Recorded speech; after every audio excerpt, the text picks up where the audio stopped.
평범하게 태어나도 부모님의 이혼만으로 때때로 드라마 주인공이 되는 경우가 많은 것 같습니다. 저 역시 그렇습니다.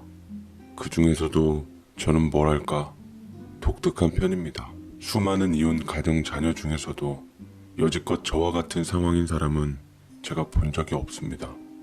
한 분 한 분 들여다보면 딱히 특이하거나 나쁜 분들은 아닌데 어쩌다 보니 그렇게 되었습니다. 저는 어머니가 2분이십니다. 장모님까지 3분이죠. 남들은 제가 친모, 계모 둘 있다고 하면 친모의 걱정을 많이들 하시는데 모르는 소리입니다. 더구나 저 중2 때 새어머니 들어왔다고 하면 다들 한창 사춘기에 얼마나 힘들었냐 한 소리씩 하는데 그런 말 들으면 아무리 바빠도 본가에 전화를 하던가 찾아뵐 정도로 양심의 가책 내지 새어머니에 대한 애정이 샘솟습니다. 제가 많이 못되게 굴었기 때문에 처음 만남부터 생각하자면 우리 새어머니는 정말 한결같은 사람입니다.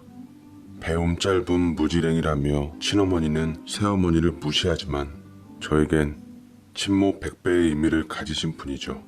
제가 기억하는 어린 시절의 친모의 기억은 전무합니다.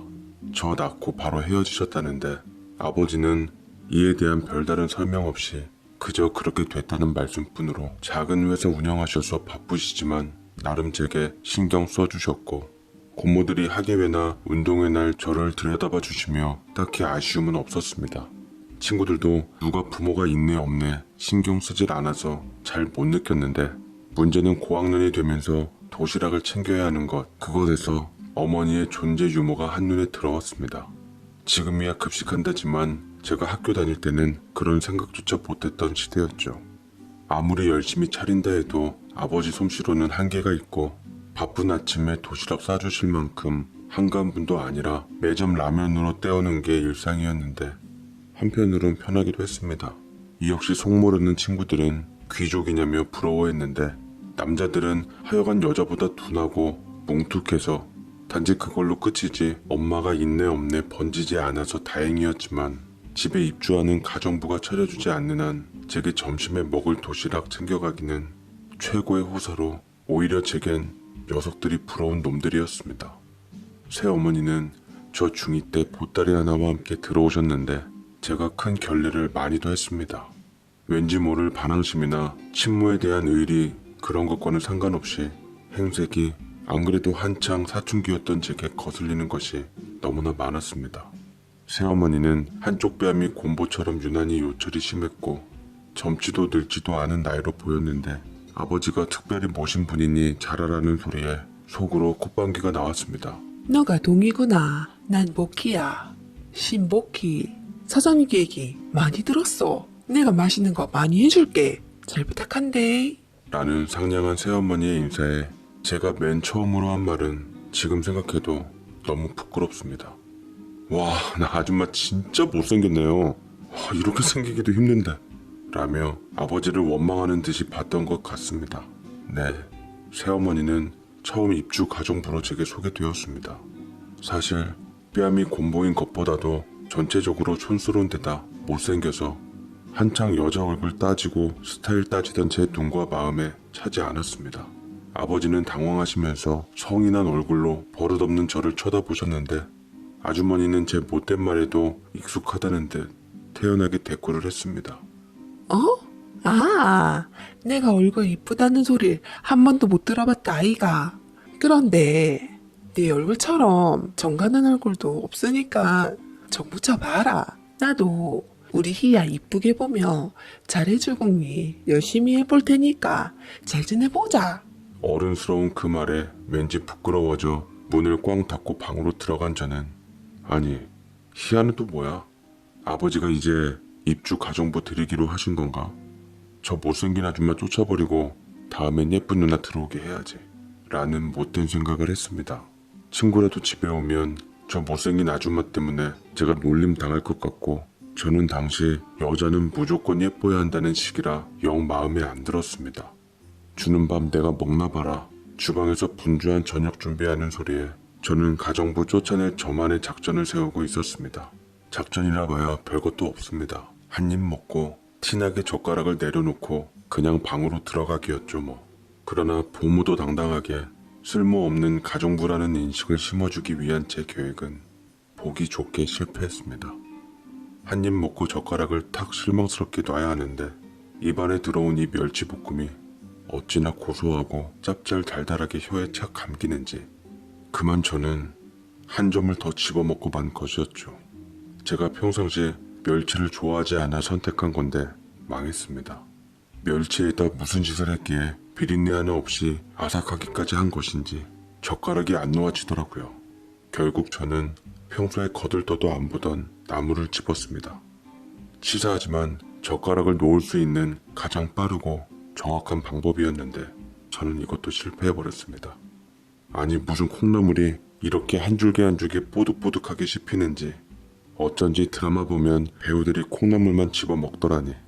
콩나물이란 게 원래 비린내 없이 고소한 나물이란 걸 저는 그때 처음 알았습니다. 처음 결심과는 달리 밥을 2그릇이나 먹고 방으로 들어와서 저는 제 자신의 짐승 같은 본능에 실망하며 좌절에 빠져버렸습니다. 아주 어렸을 때부터 엄마가 없었다더니 젖을 못 먹었나 나도 사나이인데 어쩌자고 정신줄 놓고 먹어댔는지 너무나 부끄러웠어요. 이왕이면 이쁜 누나가 해주는 밥도 먹고 친구들 오면 그 덕에 우쭐대고 부러움 사고 싶다는 생각은 가정부가 일 잘하고 요리 잘하면 그만이지 뭐 라는 생각으로 그렇게 커지며 점점 밀려갔습니다. 첫 실수야 무방비 상태로 그럴 수 있다 쳐도 내일 아침 반찬은 뭘까 슬그머니 궁금해지는 제 자신에게 실망스러울 정도였죠.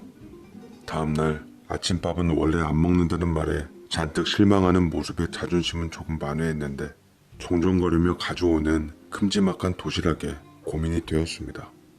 누굴 돼지로 알아요? 됐어요. 매점에서 사 먹으면 돼요. 쓸데없이 하는 제 말은 아랑곳 않고 가정부 아줌마는 가방에 우겨 넣으며 싱긋 웃는데 저도 은근슬쩍 뭉구적거리며 가방에 집어넣은 것을 말리지는 않고 하면서 못 이기는 척하고 받아왔습니다. 스타일은 마음에 안 드는데 음식 솜씨며 분위기는 참 마음에 드는 제 요성스러운 마음과 싸우며 도시락을 버려버릴까 아니면 그대로 가져가 충격을 줄까 못된 생각을 했습니다. 그리곤 점심시간이 되자 왠지 나가기 귀찮아져서 일단 뭘 싸줬나 보기나 하고 마음에 안 들면 매점에 가자 하고는 도시락을 꺼냈습니다. 매번 밖으로 나가던 제가 평상시와 다른 걸 알고 녀석들이 지켜보는 모양이었는데 적당한 밥이 된 밀폐 용기, 다음에 어마어마한 그릇을 열자 은박 호일로 감싸인 덩어리 8개가 나왔는데 젓가락으로 살살 열어보니 형형색색 육해공 총망라된 반찬들이었습니다. 그 와중에 야무지게 올라간 하얀 깨, 검정 깨를 보며 참 쓸데없이 이런 짓을 다 했네. 그 아줌마 참 하면서도 저도 모르게 입꼬리가 슬며시 올라갔던 것 같습니다. 야 이거 뭐냐? 와 김동희 웬일이냐 니가? 야 니네 요리사 들였냐? 이거 봐 작품이다 이거. 야 한 녀석이 소리치자 우르르 몰려들어 감탄하니 저도 모르게 도시락으로 으쓱해졌습니다. 친구의 저건 뭐냐는 질문에 아직 안 열어본 가운데 호일을 열어보자 가장 크게 들어간 문어 모양 비엔나 소세지에 찍어 먹을 케첩과 마요네즈가 섞이지 않게 분리되어 담겨 있었습니다. 지금 그 기억을 다시 떠올려봐도 정말 장관이었습니다. 척 보기에도 정성이 가득한 여지껏 제가 한 번도 받아보지 못한 선물이었는데 아마 다른 친구들도 못 받아보긴 마찬가지였나 봅니다. 감탄하던 무리 속에서 못된 젓가락이 날아오르는가 싶더니 순식간에 반찬들이 없어졌는데 어젯밤에 저처럼 와와 하는 감탄에 다시 우쭐해지며 화는 안 났습니다. 야 자식들아 나는 밥을 뭘로 먹으라고 하면서 밥을 가지고 매점으로 가 라면에 말아 먹었습니다. 추접스러워 보이지만 이제 성장기 남학생들에게 먹거리 권력은 상상을 초월합니다. 더구나 저만 짐승이 아니구나 확인받아 마음이 홀가분했습니다. 쿨하게 말없이 자리 떴다가 돌아온 저를 보는 친구놈들 눈빛을 뭐라 설명할 수는 없는데 도시락 하나로 제 위치가 몇 단계 상승했음을 의심할 여지가 없었습니다. 얼굴이 못생겨서 별로 마음에는 안 들지만 최고의 가정부이자 요리사였습니다. 버키 누나는 다음날 아침밥 안 먹는 저를 위해 각종 공유와 깨, 호두 견과를 걸쭉하게 갈아 만든 음료를 내밀었는데 싫은 척하며 받아 마시는데 어찌나 꿀꺽 잘 넘어가던지 컵을 누나에게 건네줄 즈음엔 컵이 좀 작은 것 아닌가 싶었습니다. 제 마음을 아는지 일주일 간격으로 컵 크기는 업그레이드 됐고 저는 방학을 맞으며 아침밥도 챙겨 먹게 되었습니다. 부끄럽게도 제 이름 끝자만 따 히야히야 하고 부르는 것 말고는 완벽했는데 복희 누나가 살던 곳에서는 가까운 사람은 그렇게 부르는 게 룰이라는 말에 눈 감아주기로 했습니다. 그렇게 방학이 끝나고 제 도시락에 눈독 들이던 놈들은 그에 만족을 못하고 오전 수업만 하던 어느 토요일 저를 인질 삼으며 집으로 들이닥쳤는데 단지 희야의 친구라는 이유로 반가이 맞은 복희 누나가 식사를 준비하는 동안 친구놈들은 상상했던 모습이 아닌지 비아냥거리며 외모 흠을 잡았는데 뚝딱 준비한 칼국수 국물 한 숟가락에 머리를 쳐박고는 복희 누나 신봉자가 되었습니다. 물론 기다리며 못생겼다는 둥 얼굴 흉을 잡는 놈은 다음번엔 제 선에서 컷시켰죠. 복희 누나가 하도 잘 챙겨 먹여서인지 저는 1년 만에 키가 쑥쑥 자랐습니다. 그러니까 아버지가 저 중2 때까지 163cm로 키워놓은 고만고만한 키를 새어머니가 중요한 시점 1년 만에 20cm를 키워 중3 때 180이 넘어 있었습니다. 키가 큰 것은 좋았지만 어마어마한 성장통으로 아파서 밤마다 끙끙 앓고 통 잠을 못 자는 일이 많았는데 복희 누나는 밤마다 제 무릎과 팔 다리를 주무르며 애달아 했습니다. 그런 누나와 자연스럽게 말을 하며 가까워졌는데 아빠를 어디서 만났냐는 제 물음에 요리집이라고 대답해 줬습니다. 고향 식구들 다 불풀이 흩어지고 살려고 올라왔다 안 하나. 사람은 서울로 가라대. 가진 돈은 얼마 없고 도착해가 딱 서울역에서 사람 구하는 전단지를 쭉 훑어봤지. 가족 구한다고 해서 갔더니 거기더라고. 희야, 니처럼 문 지키는 사람이 못생겼다고 안문 딱 맞고 안 들여보내주는데 거가 뭐하는 데인지 내가 아나. 비키소마 하고 들어갔지. 거기 주인이 나를 보더니 아가씨 니는 여기서 일 못한다. 얼굴이 그래가 하는데 이미 밤시간 다 됐는데 어딜 가겠노? 나 여기서 쫓겨나면 갈 데도 없어요 하며 보자니 음식 냄새가 솔솔 나더라 안카나. 네 요리는 좀 하니까 여기 주방에서라도 일하게 해주세요 했지. 희야 니 아버지가 거래처 사람들하고 드문드문 왔다. 주방에 나란 사람이 일하는 거 아는 유일한 손님이었지. 누나도 참 가족 구하는 게 아니라 가족 같은 분위기 어쩌고 하는 광고 말이죠. 그거 진짜 찔러도 피 한 방울 안 나는 그렇고 그런 곳에서 사람 구할 때 쓰는 말 아닌가? 순진하기는. 아빠는 어떻게 알게 된 건데요? 나도 잘은 모른다. 손님 보내고 못 마시는 술 마시느라 속이 쓰렸던지 라면 좀 끓여두고 부탁했는데 귀찮게 누가 거기 신경 쓰노? 내가 끓여서 보내줬지. 이후로 3, 4개월에 한 번 라면 찾는 분이 계셔서 아 그분인가 보다 하고 있는데 어느 날 찾는다고 하대. 아이고 아가씨도 아니고 내를 왜 찾는고 거절했더니만 돈이라도 찔러줄라나 보다 하면서 삼촌이 한사코 옆구리 찌르면서 밀어넣는 기라. 점잖은 분이니 걱정 말라면서 가보니 희야 네 아버지가 있는데 돈은 안 주더라. 그 후로는 올 때마다 주방 기웃하고는 인사하고 그냥 가버리더라. 희야 네 아버지 속은 나도 모른다. 여자 주인들이 쌈나서 문 닫는다는 소리 듣고 가게 말고 우리 집으로 가자캐가 그냥 따라왔다. 복희 누나 아니 새어머니는 그렇게 제가 잠든 이후에도 지칠 때까지 제 다리를 주무르다 잠이 들어 새벽녘에 조용히 아침 준비하러 나가는 걸 몇 번 보고는 저는 무뚝뚝한 척 하던 짓거리도 그만둘 수밖에 없었습니다. 제가 뭐라고 틱틱거려봤자 아랑곳 않고 상냥하게 웃음으로 대하니 당해낼 재간이 없습니다. 쑥 자란 저 때문에 하루가 멀다 하고 옷을 사나를 수밖에 없었는데 누나의 패션 센스는 신뢰할 수 없다는 핑계로 같이 나가 좋아하는 무늬 옷감 스타일을 가르쳐준다며 쇼핑하면서 더욱 저희는 친해져 버렸습니다. 복희 누나는 온 신경을 저에게 곤두세우고 있는데 저보다 제 마음, 취향, 입맛 모두를 꿰뚫고 2번 부탁할 필요조차 없게 완벽하게 맞추며 배려해 줬습니다. 1년이 지난 무렵 제가 아는 모든 사람 중에 복희 누나는 예외였습니다. 이른바 열외, 지독한 편애의 대상이 되어버렸는데 싫고 좋은 제 사소한 감정까지 민감하게 캐치하고 반영하는 누나를 싫어할 수가 없었습니다.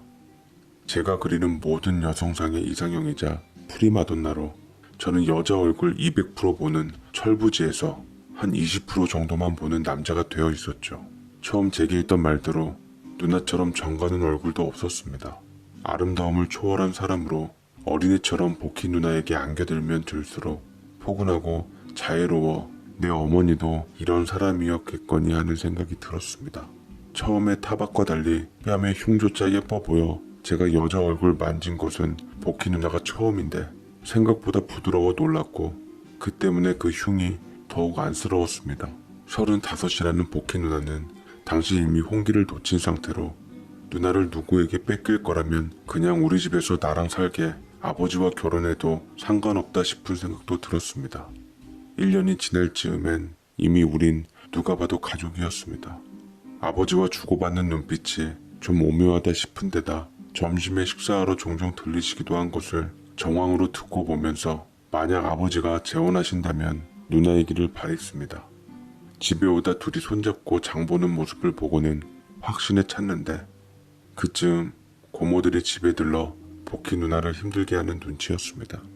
복희 누나 나이가 나이인지라 의심사기 좋은 데다 아버지와 근 10년 알던 사이라는 비하인드 사연을 어디서 들었는지 고모들은 재혼감이라며 아가씨 사진을 들고 찾아왔습니다.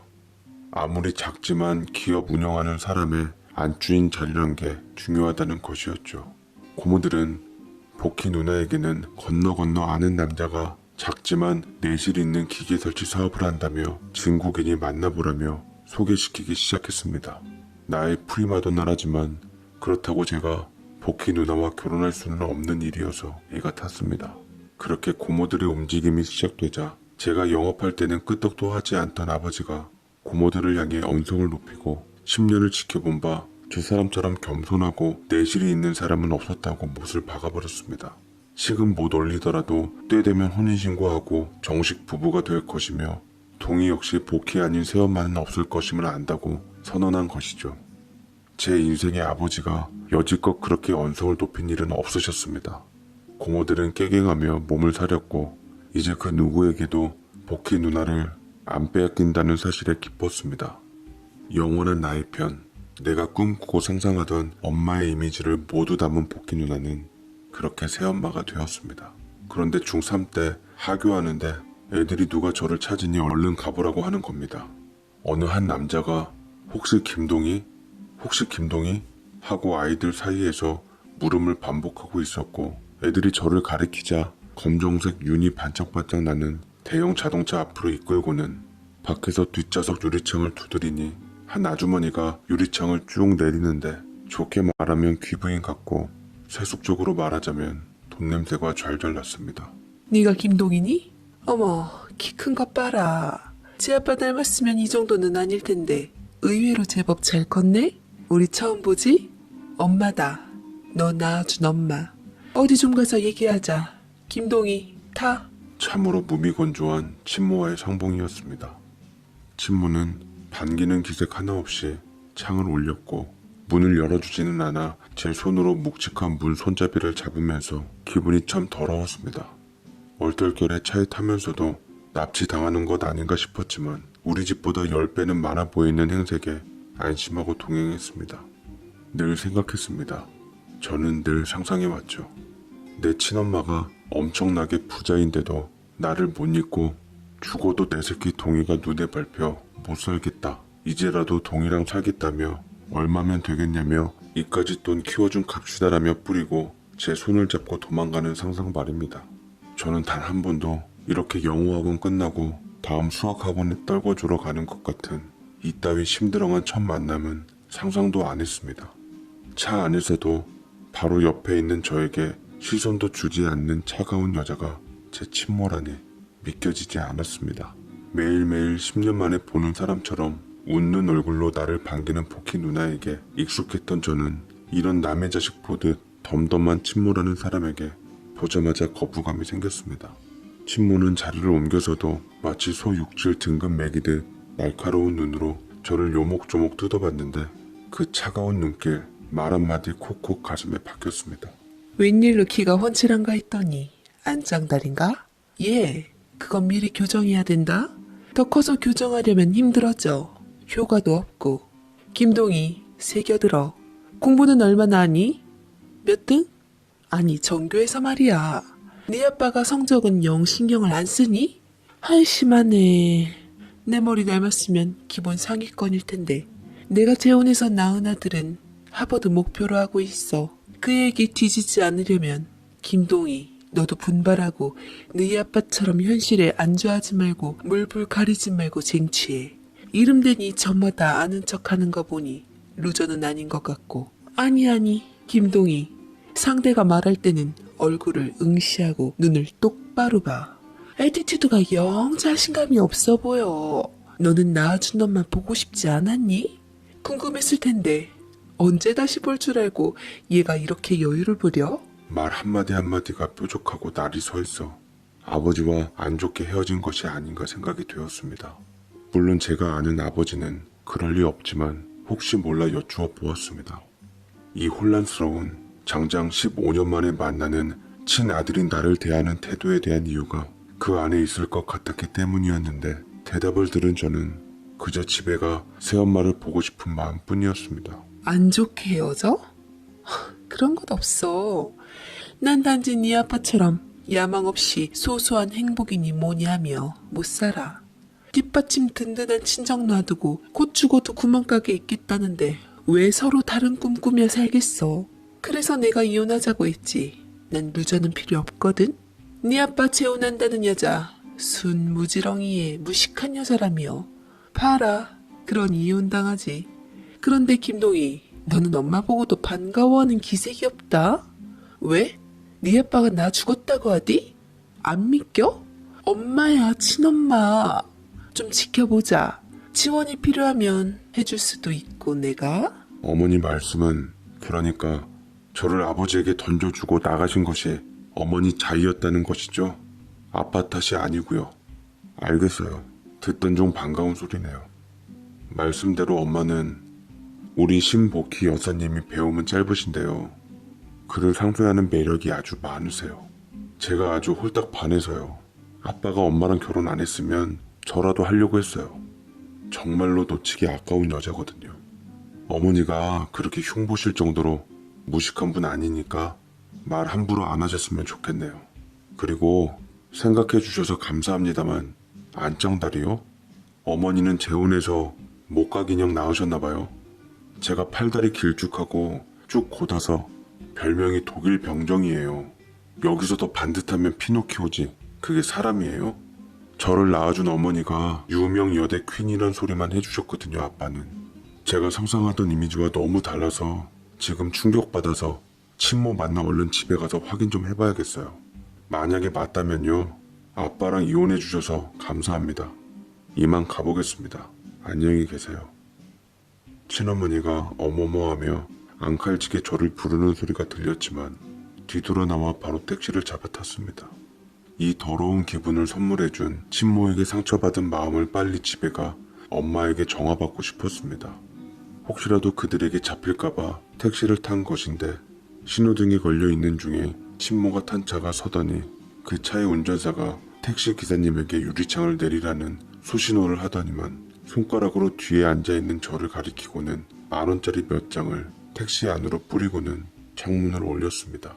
친모가 거느리는 사람마저 재수가 없었습니다. 기사님께 죄송하다 사과하고 다 가지시라고 말하고 내렸습니다.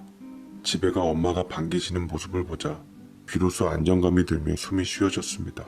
희야, 오늘은 많이 늦었네. 기다렸다 아이가. 조금 더 늦었으면 걱정할 뻔했다 아이가. 무슨 일 있나? 왜 그러는데? 희야. 아니에요. 누구랑 얘기 좀 하고 오느라고요. 걱정했나? 괜찮다. 걱정 마라 엄마야. 라며 엄마가 걱정할까봐 저도 장난기 어린 말투로 얘기했습니다.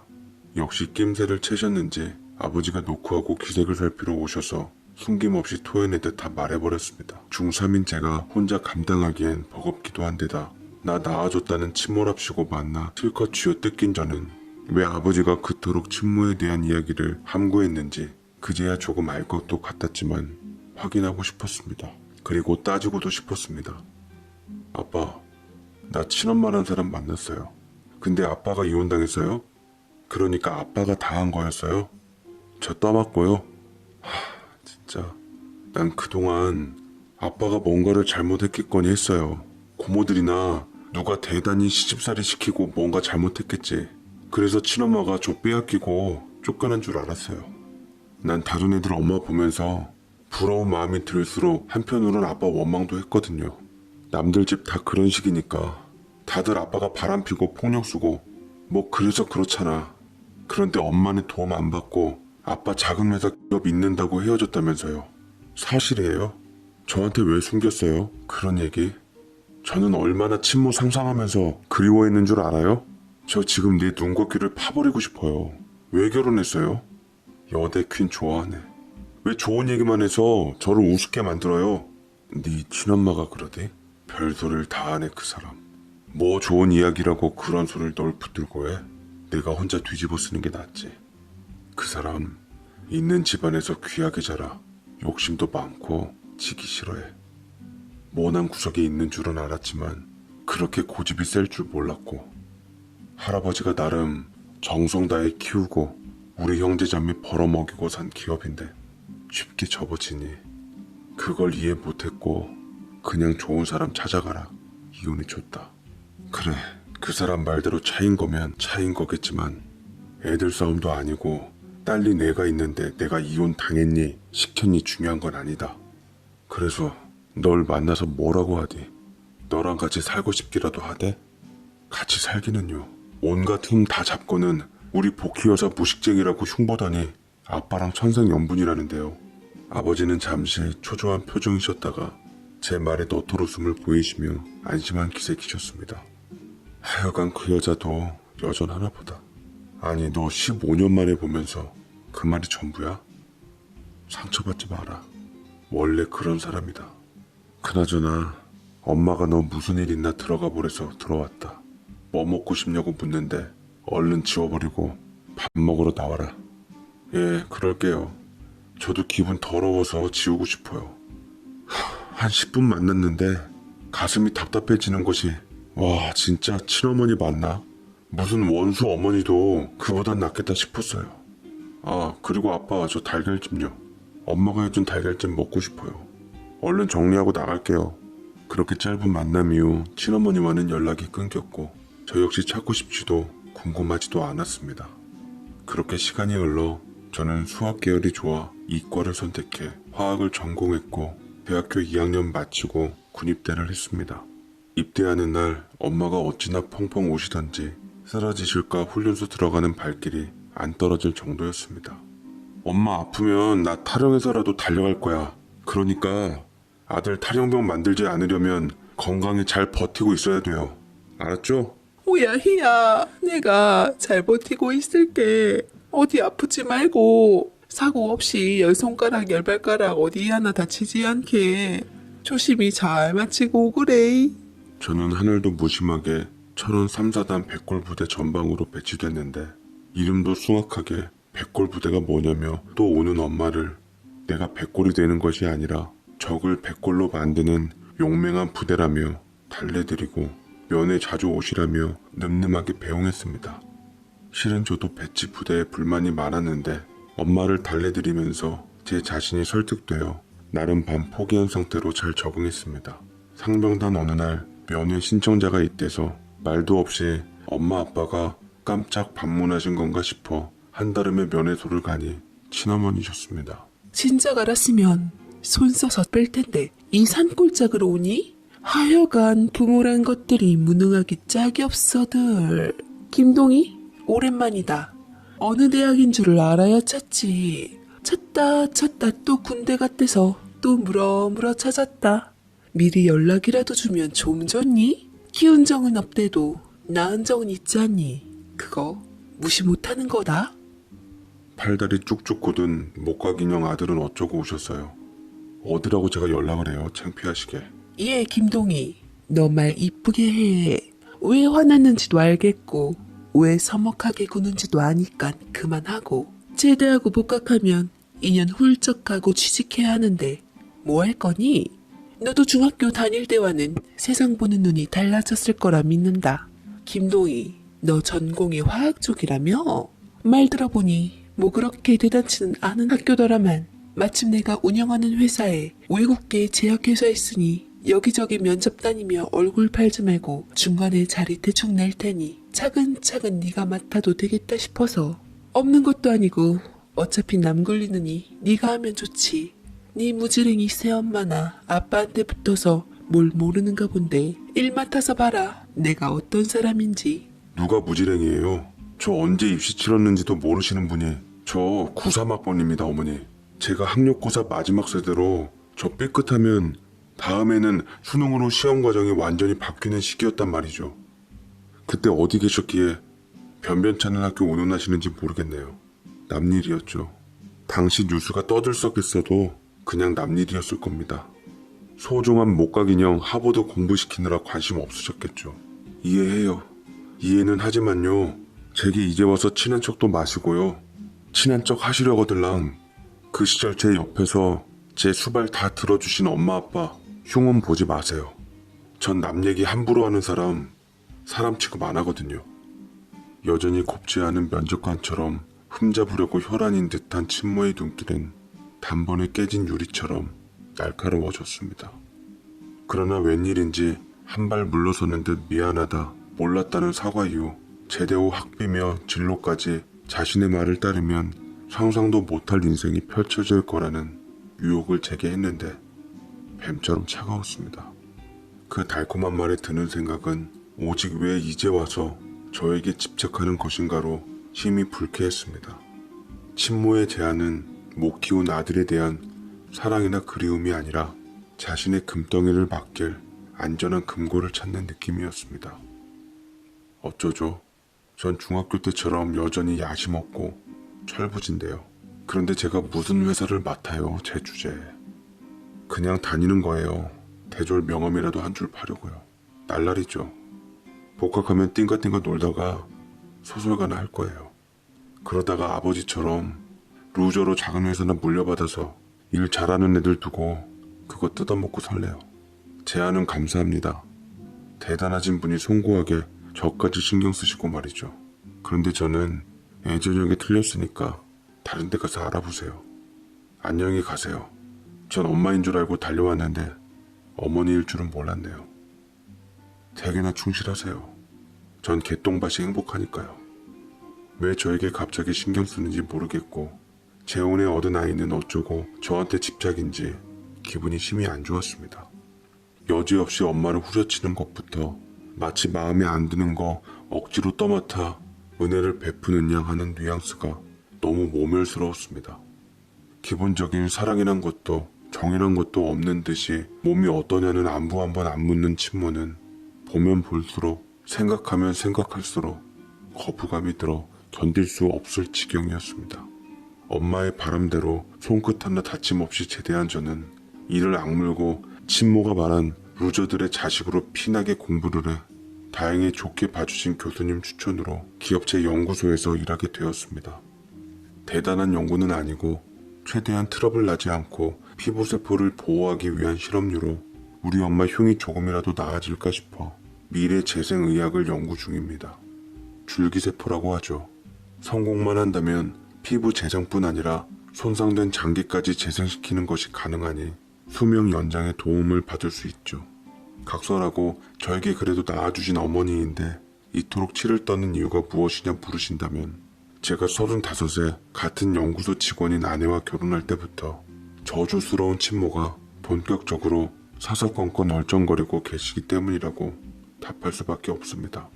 군대 면회 오신 이후 친모는 10년간 소식이 없었고 물론 저 역시 찾지 않았습니다. 전혀 그립지 않았기 때문이죠. 저는 이미 친모를 만난 이후 환상 내지 그리움은 싹 사라졌는데 결혼 날짜를 잡아둔 어느 날 친모가 훈주석에 자신이 앉아야 면이 서지 않겠냐는 이상한 소리를 엄마에게 시전하며 10년 만에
컴백하셨습니다. 저는 며칠 동안 실험 결과 뽑느라고 집에 못 들어가서 온 줄도 몰랐는데 엄마가 제 방에 조용히 들어와 운을 떼셨습니다. 이야, 내가 생각해봤는데 아무래도 혼주석에 네 어머니 앉아 계시는 게 여러모로 낫지 않을까 싶다. 무엇이냐, 네 커리어에도 그게 도움되나 않카나. 네 친어머니가 업계에 모르는 사람 없단다. 네가 누구 아들인 줄 알면 네 앞날이 쫙 펴진단다. 며느라가도 마찬가지고 엊그제 찾아와서 부탁하더라. 희야, 너를 위해 욕심 버리라고. 내가 그런 말 했다. 어쨌든 친어머니 아니냐. 키워주진 못했어도 앞날에 도움 줄 수는 있다고. 자기도 내키진 않지만 그날 단 하루 눈 딱 감으면 여러모로 도움 될 거란다.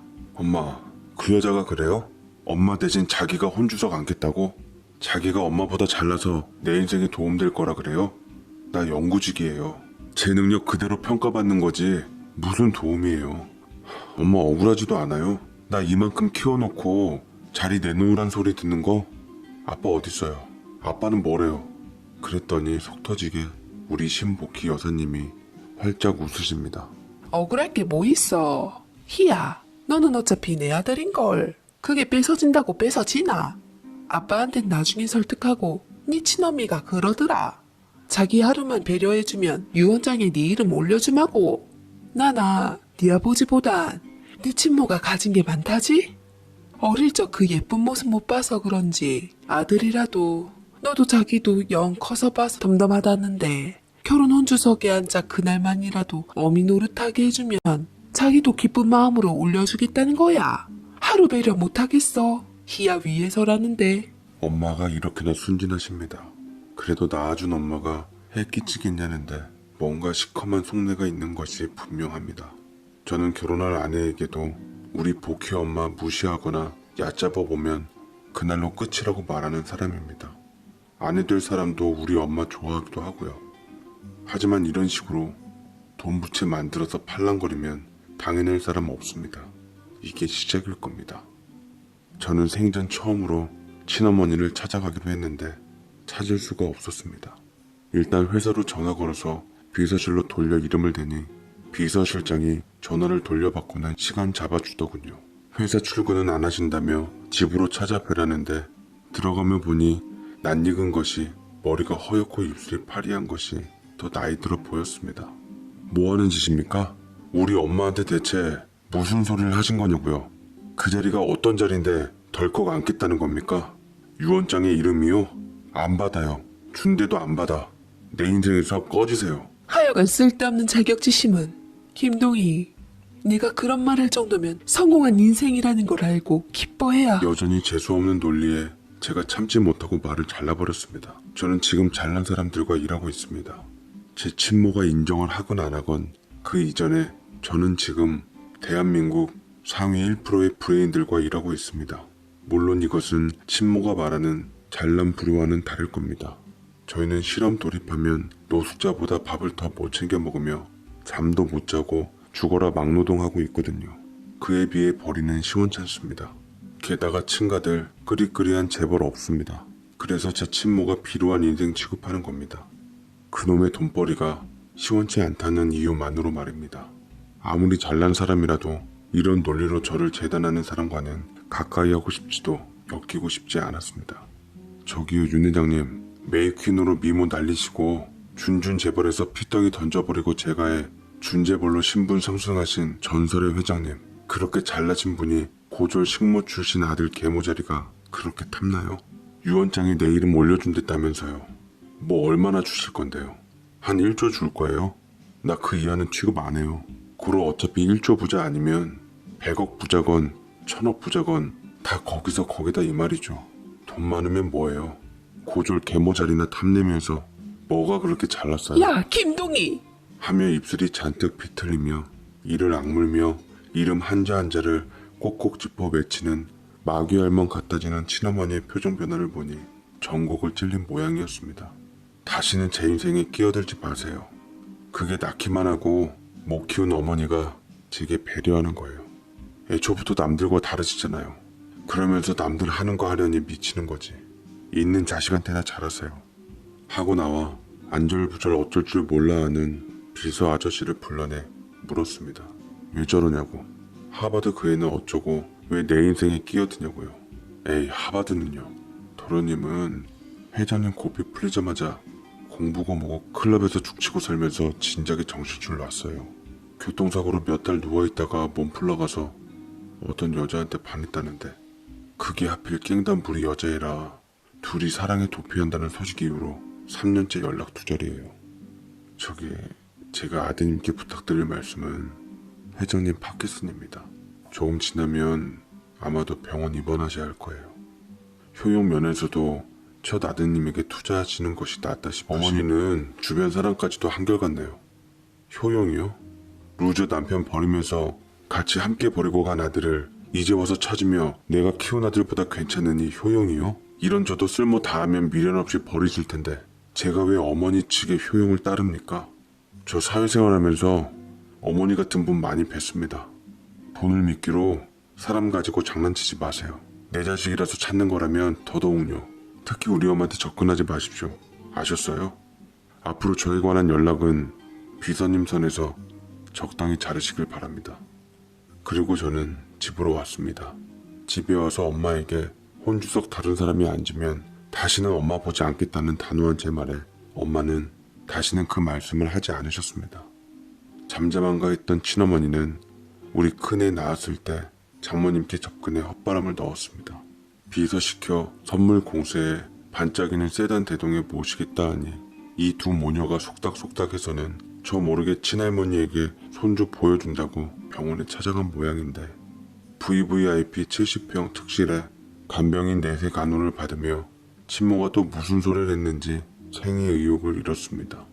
파킨슨이 몸은 굳어도 입은 안 굳는 병인데 이 두 사람은 모르고 아픈 데다 찾는다는 소리에 옳았구나 눈도장 좀 찍어보자 한 모양이었습니다. 장모는 장인 없이 혼자 처형까지 두 자매 키웠는데 그 와중에도 우리 엄마를 은근 무시해 왔습니다. 계모보단 친모지하며 찾아가서 둘이서 벌레 취급당하며 핏덩이 놔두고 꺼져주면 몇 장 준다는 소리를 듣고 뛰쳐나왔다고 하는데 우리 엄마 생각하면 쌤통입니다.